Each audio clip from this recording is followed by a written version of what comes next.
রাজধানীর সরকারি ৭ কলেজের ২০২৪-২৫ সেশনের ভর্তি পরীক্ষা ঢাকা বিশ্ববিদ্যালয়ের অধীনেই হচ্ছে। এজন্য শিক্ষা মন্ত্রণালয় ও বিশ্ববিদ্যালয় মঞ্জুরি কমিশনের নির্দেশনায় বিশ্ববিদ্যালয়ে সাময়িক কাঠামো থাকবে। এছাড়া সরকারি ৭ কলেজের কার্যক্রম ঢাবি সরিয়ে নেওয়ার চূড়ান্ত সুপারিশ করেছে মন্ত্রণালয়। সুপারিশ অনুযায়ী বিশ্ববিদ্যালয় মঞ্জুরি কমিশন এবং অধিভুক্ত কলেজের একজন অধ্যক্ষের নেতৃত্বে সার্বিক কার্যক্রম পরিচালিত হবে। এতে ঢাবি প্রশাসনের সংশ্লিষ্ট দপ্তরের প্রতিনিধি থাকবে। দ্রুত ঢাবির সিন্ডিকেট ও একাডেমিক কাউন্সিলে বিষয়টি চূড়ান্ত করার নির্দেশ দেওয়া হয়েছে। সোমবার ৩রা মার্চ শিক্ষা মন্ত্রণালয়ের মাধ্যমিক ও উচ্চশিক্ষা বিভাগ থেকে এ সংক্রান্ত নির্দেশনা ঢাবি উপাচার্য বরাবর পাঠানো হয়েছে।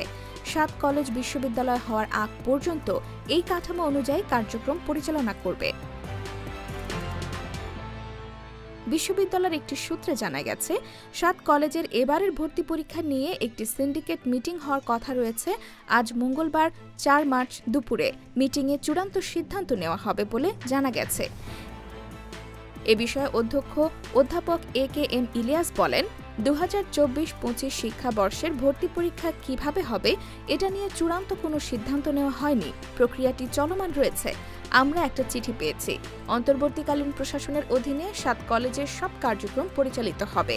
ঢাকা বিশ্ববিদ্যালয়ের সিন্ডিকেট মিটিংয়ের পর চূড়ান্ত সিদ্ধান্ত হবে কোন প্রক্রিয়ায় ভর্তি পরীক্ষা অনুষ্ঠিত হবে।